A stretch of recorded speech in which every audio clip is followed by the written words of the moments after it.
pertama kita melihat dari ayat yang pertama dari Galatia pasal yang ke-6. Saudara-saudara, kalaupun seorang kedapatan melakukan suatu pelanggaran, saya mau nanya nih, kira-kira kalau di situ dikatakan kedapatan, itu berarti ada saksinya nggak? Ada. Kalau di situ dikatakan kedapatan, bahasa lainnya apa yang seringkali kita dengar, yang lagi viral? Tangkap basah. Hah? Tertangkap tangan. Tertangkap basah. Ketangkap basah, ketangkap tangan, kepergok. Nah, itu bahasa yang sama gitu ya. Sekarang ini semua kan diviralkan ya saudara ya. Saya barusan ngobrol sama istri, sesuatu yang mestinya aib sekarang ini justru dikonsumsi publik. Bapak Ibu bisa nanti searching di YouTube ya, pelakor ketangkap tangan. Nah, ada di situ. Bagaimana istri sahnya gedor-gedor pintu hotel. Bahkan pernah terjadi oknum polisi dengan oknum polisi. Ada itu saudara, yang mestinya jadi contoh. Ya, nah saudara yang dikasih Tuhan, di sini dikatakan, kalaupun seorang kedapatan melakukan suatu pelanggaran, artinya gini loh, nggak ada alasan bagi orang itu untuk ngeles, nggak ada alasan bagi orang itu untuk berkelit. Jelas-jelas kok di situ dikatakan kedapatan melakukan pelanggaran. Sebenarnya kan gini Bapak Ibu, di dunia ini kadangkala ada sesuatu yang ketahuan dan ada yang sesuatu yang tidak ketahuan. Tetapi hati-hati loh, sekalipun tidak ketahuan sampai orang itu mati, pertanyaannya apakah tidak ketahuan nanti di pengadilan Tuhan? Sangat ketahuan. Itulah sebabnya di sini Rasul Paulus katakan bahwa sekalipun kita menjumpai keadaan saudara kita jelas-jelas ketangkap tangan, kepergok, ya, ketahuan melakukan pelanggaran, tidak dijelaskan di sini pelanggarannya apa.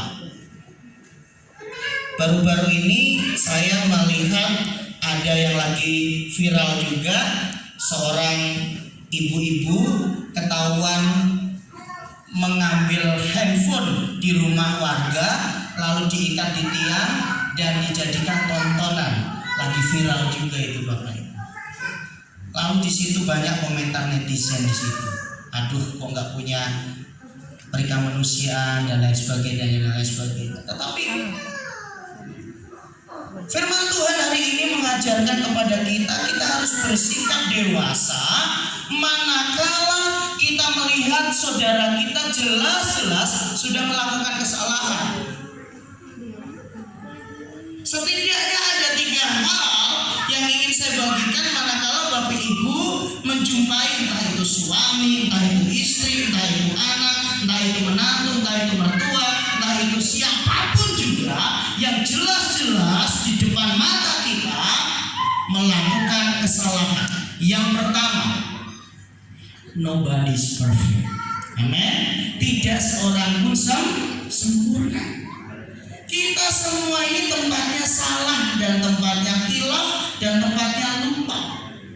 Itulah sebabnya ketika kita menyadari bahwa tidak seorang pun sempurna, maka ketika suami kita, istri kita, anak kita, orang-orang yang kita kasih melakukan kesalahan, jangan terlalu dibesar-besarkan. Yuk, toel kiri kanannya nggak usah dibesar-besarkan. Yuk, sama-sama, nggak usah dibesar-besarkan.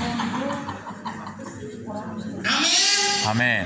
Nggak usah dibesar-besarkan. Semua orang bisa lakukan kesalahan.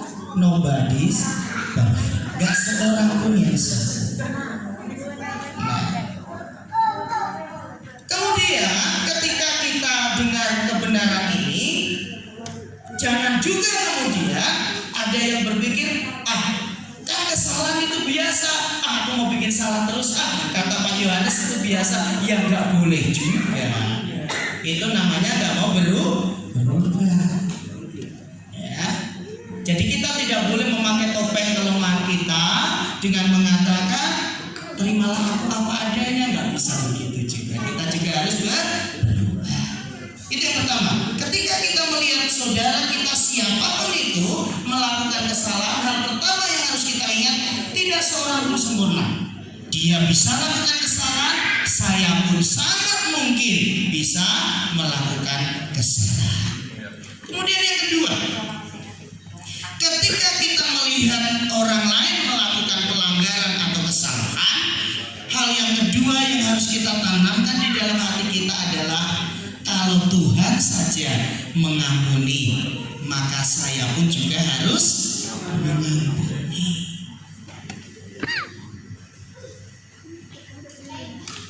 Toel yuk, saling mengampuni. Toel kiri kanan yuk, saling mengampuni. Itu. Amin. Terus saling mengampuni. Kalau kita saling mengampuni, Bapak Ibu, hidup itu terasa ringan kok. Ya. Kadang-kala kan gini. Ya diampuni sih diampuni Pak. Tapi nanti dia bikin lagi gimana? Ya diampuni lagi. Nanti jadi kebiasaan Pak. Ya diampuni lagi. Lalu Tuhan Yesus saja bilang 70 kali 7 kali kok. Ya. Itu bukan bicara tentang perkalian. 7 di situ berbicara tentang kesempurnaan. Ngomong enak Pak. Ya memang nggak mudah, tapi kita harus belajar untuk menjadi pelaku firman. Yang pertama, nobody's perfect. Tidak seorang pun yang sempurna. Dia bisa buat salah, saya pun pasti juga bisa buat salah. Yang kedua, Tuhan Yesus saja mau mengampuni saya, masa saya nggak mengampuni orang lain? Yang ketiga, yang terakhir, kalau kita melihat orang lain yang melakukan kesalahan, bahkan kesalahan itu jelas-jelas di depan mata kita. Yang ketiga adalah berikan dia kesempatan untuk berubah. Sekarang kalau tadi toel kiri kanan, sekarang ngomong sama diri sendiri, berikan dia kesempatan untuk berubah. Ayo ngomong 1, 2, 3. Berikan dia kesempatan untuk berubah. Amin. Nah, ketika 3 hal ini kita mengerti bahwa aku jelas-jelas dia ketangkap tangan nih lakukan kesalahan. Tidak seorang pun sempurna.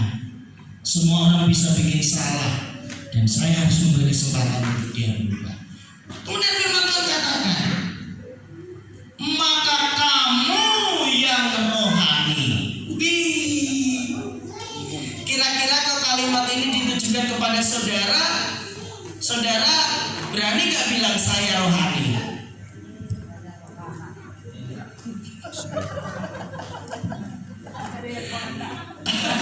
Di dalam Tuhan kita sukacita aja lah saudara, ya nggak usah tegang-tegang. Di sini dibilang loh, maka kamu yang rohani. Ayo sekarang kamunya jangan nunjuk orang lain, nunjuk diri sendiri. Maka kamu yang rohani. Amin. Di sini sebenarnya Rasul Paulus sedang mengajar kepada jemaat yang ada di kota Galatia agar mereka itu mau bertumbuh. Jangan hanya terus menjadi bayi rohani, tetapi harus naik tingkat sehingga mereka dikatakan sebagai kamu yang rohani. Lah, bagi saudara Bapak Ibu yang kritis, pasti nanya nih, ciri-ciri orang rohani gimana sih Pak Yohanes?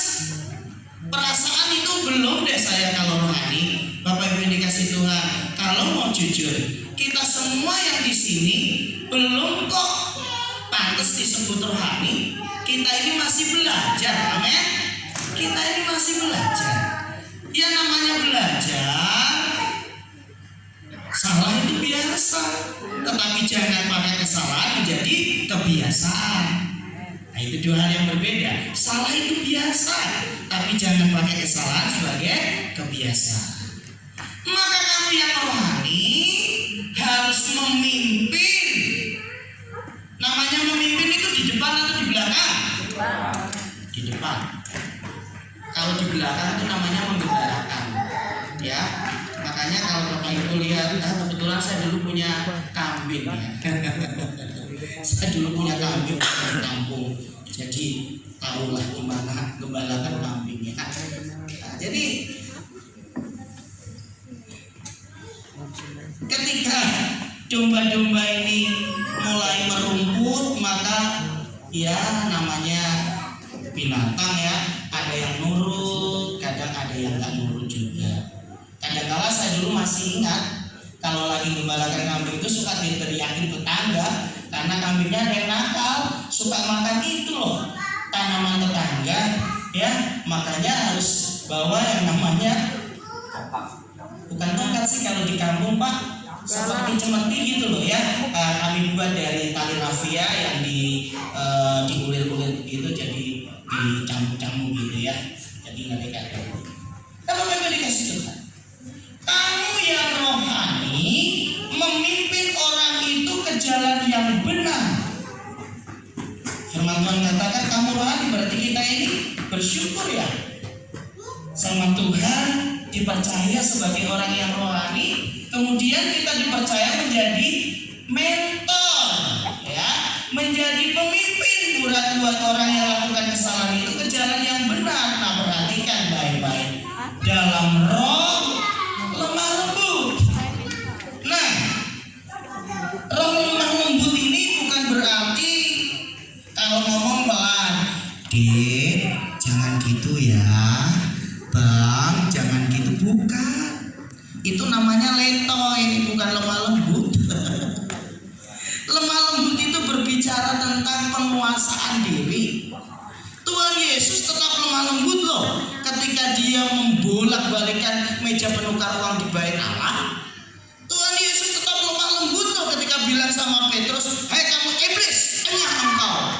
Tuhan Yesus juga lemah lembut ketika dia bilang kepada orang-orang Farisi, "Hai ular beludak, kamu yang seperti kubur yang dicat putih, dalamnya tulang belulang." Tapi Tuhan Yesus tetap disebut sebagai pribadi yang lemah lembut.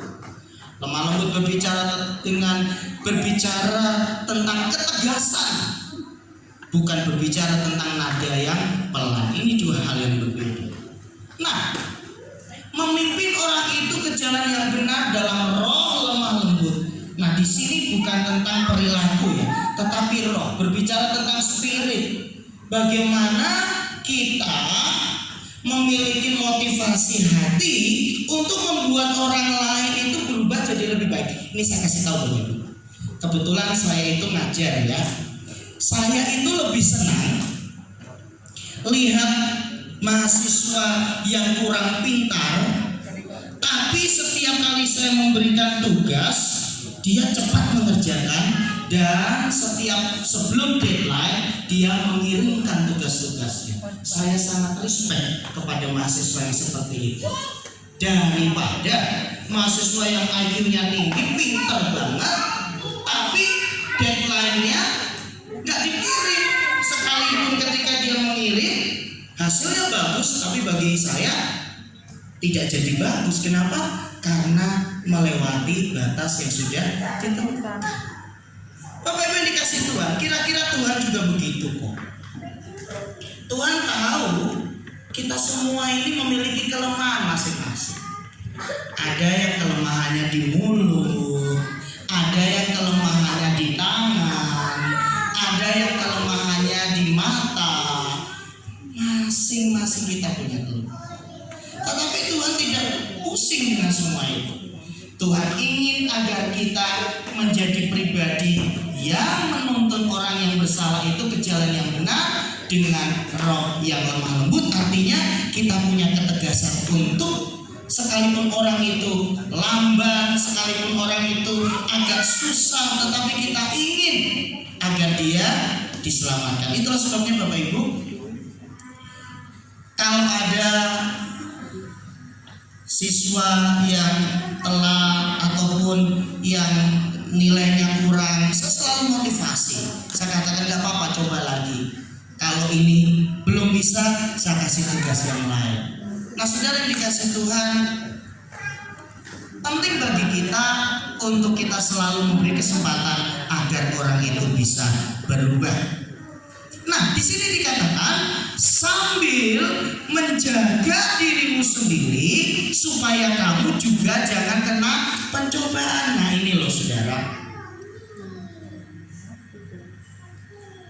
Suatu ketika Tuhan Yesus itu juga senang joke loh saudara ya. Tuhan Yesus itu juga kadang senang bercanda loh. Jangan saudara berpikir ketika Tuhan mengatakan ini dia lagi ngomong dengan muka cemburu, enggak.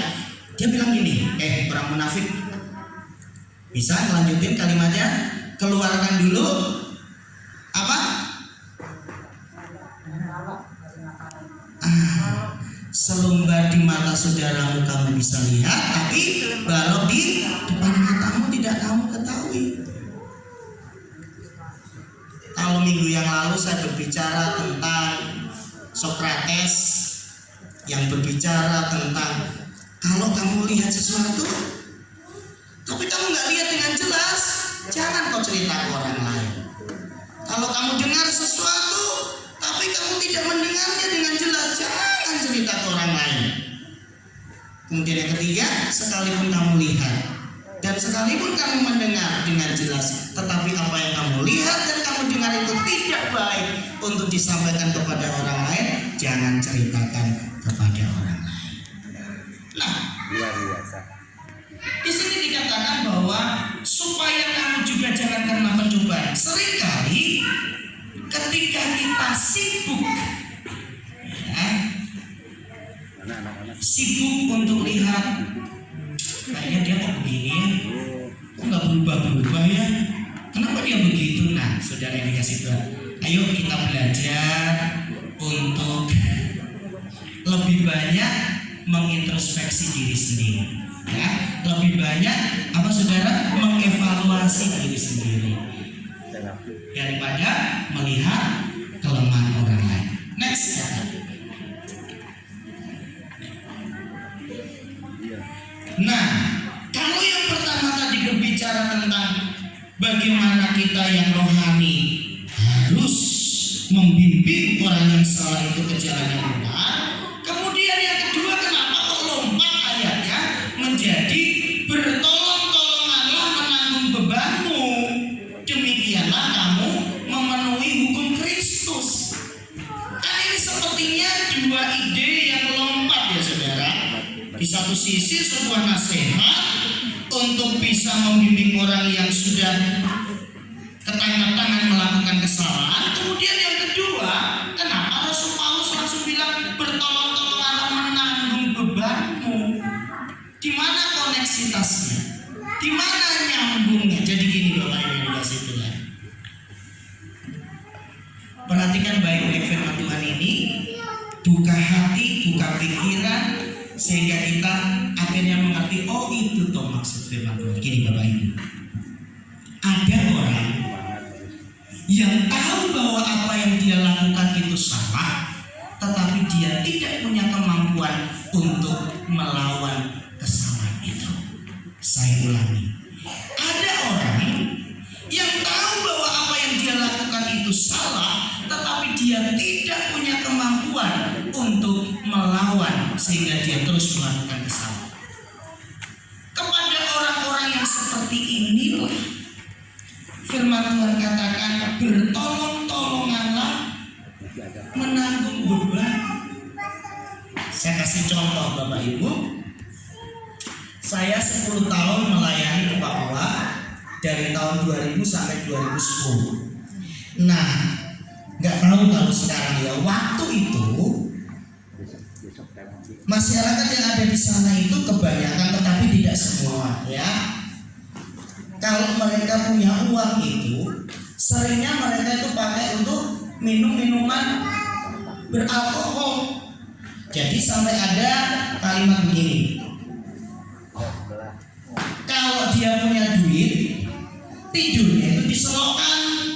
Tapi kalau lagi nggak punya duit, tidurnya di rumah. Nah, itu istilahnya. Artinya adalah kalau memang lagi punya duit, pakai untuk mabuk, pakai untuk ya hal-hal yang tidak benar. Saudara dikasih Tuhan, satu ketika saya kedatangan orang yang lagi mabuk masuk ke kantin kami waktu itu dalam kondisi yang setengah teler gitu ya. Dia bilang gini, aduh kakak, saya sih pengennya nggak mabuk, saya tahu mabuk dosa, tapi kalau nggak mabuk saya sakit kepala, jadi gimana? Itu satu. Kemudian yang kedua, ada langganan kami, dia tinggalnya di Paniai, Enaro Kali, daerah pegunungan. Kalau mau ke Jakarta pasti singgahnya ke tempat kami yaitu Biak. Maka pejabat ini selalu katakan seperti ini kepada saya waktu itu, Pak Pendeta, saya tahu sih kalau berzina itu dosa, tapi gimana ya? Saya dari rumah sudah berdoa dalam nama Tuhan Yesus, jagailah aku ya Tuhan, supaya aku kudus, supaya aku setia sama istriku. Tapi sampai Jakarta jatuh lagi dalam dosa. Gimana ya Pak ya? Tapi habis itu saya nyesel loh Pak. Saya takut sama Tuhan. Nanti dalam perjalanan yang pesawat jatuh gimana? Saya dalam kondisi berdosa, saya pasti masuk neraka. Coba sudah. Tahu lakukan kesalahan, tetapi tidak punya kemampuan untuk tidak melakukan kesalahan tersebut. Nah, bagi jemaat pentahiran pasti nyambung apa yang mau saya sampaikan. Kira-kira orang yang seperti ini sedang ada dalam ikatan kuasa kegelapan. Amin Bapak Ibu. Nah, orang jatuh bangun terus dalam dosa yang sama loh. Itu adalah orang yang sedang terikat oleh roh itu. Nah, apalagi kita punya pelayanan pentahiran, tahirkan saudara, ya. Ini ketiga kali di mimbar Tuhan yang kudus, Pak Yohanes bicara tentang pentahiran. Jadi jangan ada yang katakan Pak Yohanes anti pentahiran ya. Tahirkan, amin.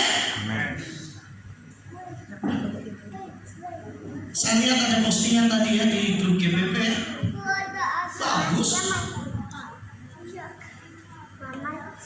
Saudara bisa lakukan. Amin.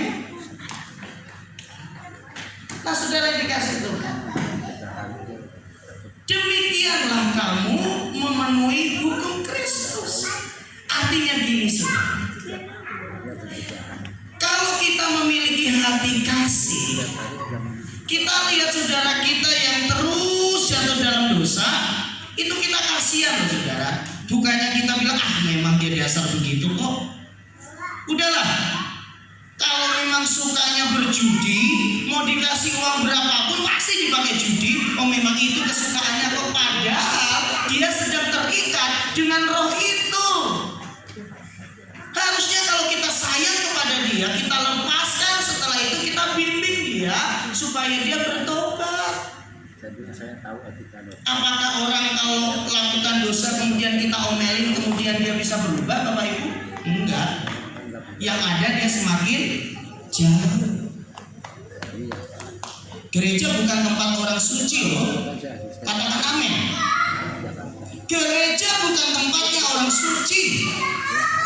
Kalau gereja tempatnya orang suci, Tuhan Yesus tidak perlu naik di atas kayu salib untuk disalib. Gereja adalah tempatnya orang-orang yang membutuhkan kasih karunia Tuhan. Gereja adalah tempat orang-orang yang rindu untuk mencari perkenanan Tuhan. Itulah sebabnya ketika gereja justru menjadi tempat untuk menghakimi saudaranya, kamu begini ya, kamu punya roh begitu ya, kamu begini ya, kamu begitu. Kemudian orang ini merasakan, aduh kayaknya nggak cocok tempat ini, saya bukan orang suci, saya nggak mau lah masuk di situ. Justru kita tidak melakukan firman Tuhan dalam Galatia pasal 6 ayat yang kedua. Sebenarnya Bapak Ibu, kalau kita lihat saudara kita punya kelemahan seperti apa, bukan menjadi bahan omongan kita. Tahu nggak? Dia itu kerjaannya begini. Tahu nggak? Dia udah pelayanan tapi begini. Nggak usah saudara. Ingat kata-kata Sokrates. Sekalipun kamu lihat ya, sekalipun kamu dengar ya, tapi yang kamu lihat dan kamu diceritakan kepada orang lain, gak usah diceritakan, simpan dalam hati. Amin. Itulah sebabnya saya dulu pernah khotbah tentang ku simpan janjimu dalam hatiku supaya aku tidak berdosa di hadapan. Ayat yang ketiga. Silakan. Oke. Sebab kalau seorang menyangka bahwa ia berarti, padahal ia sama sekali tidak berarti. Sama-sama yuk, 1, 2, 3. Ia menipu dirinya sendiri.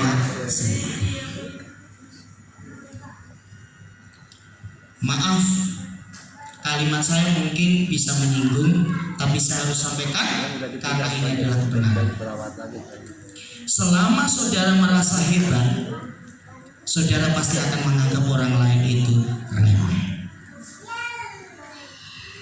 Saya ulangi, selama saudara merasa diri saudara hebat, saudara akan menganggap orang lain itu remeh. Padahal Alkitab mengatakan, sebab kalau seorang menyangka bahwa ia berarti, padahal ia sama sekali tidak berarti, ia menipu dirinya sendiri. Saya mengajak, kalau kita yang sungguh-sungguh dalam Tuhan nih, doakan orang yang kerasukan setan, lalu orang itu terlepas. Saudara atau Tuhan yang bikin? Saudara atau Tuhan yang bikin? Saudara atau Tuhan yang bikin? Kenapa mesti sombong? Tuhan kok yang bikin. Kalau saudara nggak mau, Tuhan pakai yang lain yang mau. Betul? Jika ada saudara yang merasa dirinya hebat, dia pasti remehkan orang lain. Itu aja kok. Tapi kalau merasa dirinya ini nggak ada apa-apanya, sekecil apapun yang dia bisa lakukan itu karena Tuhan, dia nggak akan remehkan orang lain. Ini firman Tuhan yang bilang loh. Jadi ternyata ketika kita meremehkan orang lain, kata firman Tuhan, kita menganggap diri kita berarti, kita sedang menipu diri kita sendiri. Kalau saudara bisa melepaskan orang yang kerasukan setan, saudara atau Tuhan? Tuhan. Saudara atau Tuhan? Tuhan. Tuhan. Mulai hari ini, gereja Betel Pentahi Jemaat Pentahiran, semua yang kita lakukan karena Tuhan. Amin. Beri kemuliaan buat Tuhan. Amin. Karena Tuhan, karena Tuhan, karena Tuhan, dan karena Tuhan. Bukan karena perseorangan. Sehingga kalau ada yang bersaksi dipakai Tuhan, saya yang pertama katakan terima kasih Tuhan, pakai hambamu lebih dahsyat lagi. Dan tidak perlu iri. Amin. Amin.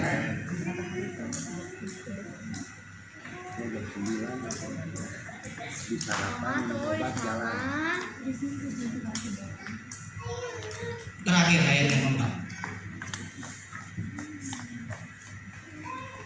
Baiklah tiap-tiap orang memuji pekerjaannya sendiri, maka ia boleh bermegah melihat keadaannya sendiri dan bukan melihat keadaan orang lain. Saudara yang dikasih Tuhan, kalau minggu yang lalu saya berbicara tentang saat kita nanti dipanggil Tuhan, maka izinkan hari ini saya mau berbicara tentang kesempatan terakhir.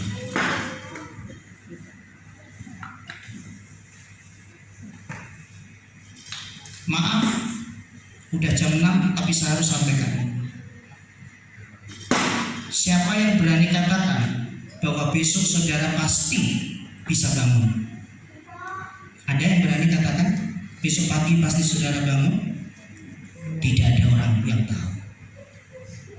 Nanti malam tidur bablas tidak bangun lagi, tidak ada yang tahu. Orang meninggal tidak harus karena sakit kok. Kalau udah waktunya meninggal, ya meninggal.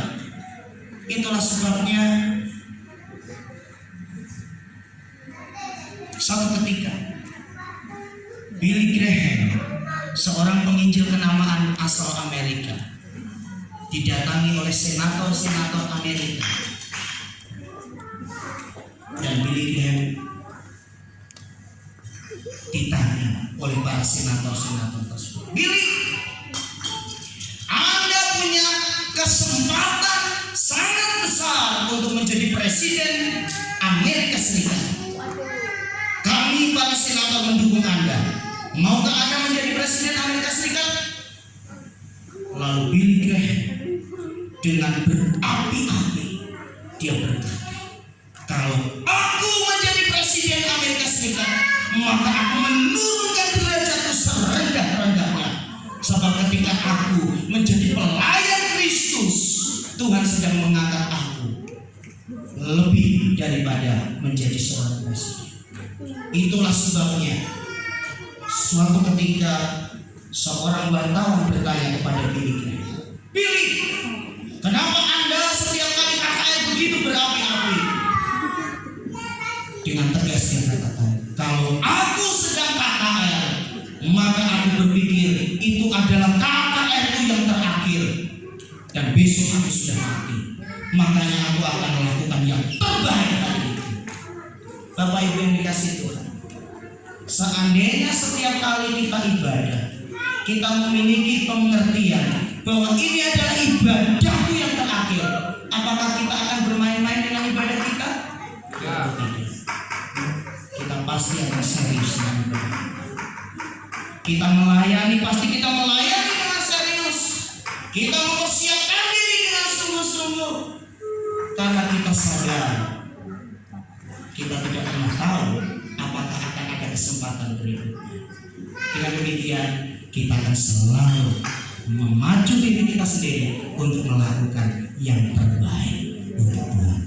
Saya undang para pemain musik untuk maju ke depan, worship leaders, singers. Bapak Ibu kita bangkit berdiri, kita segera akhiri ibadah kita. Haleluya.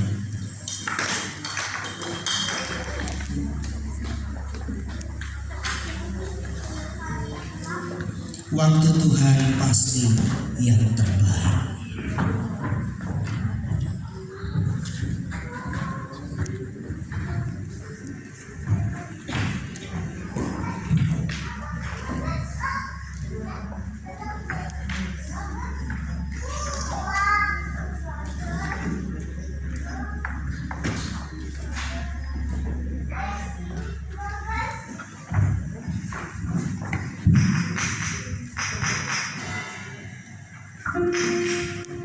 Waktu Tuhan pasti yang terbaik. Bila kau izinkan sesuatu terjadi,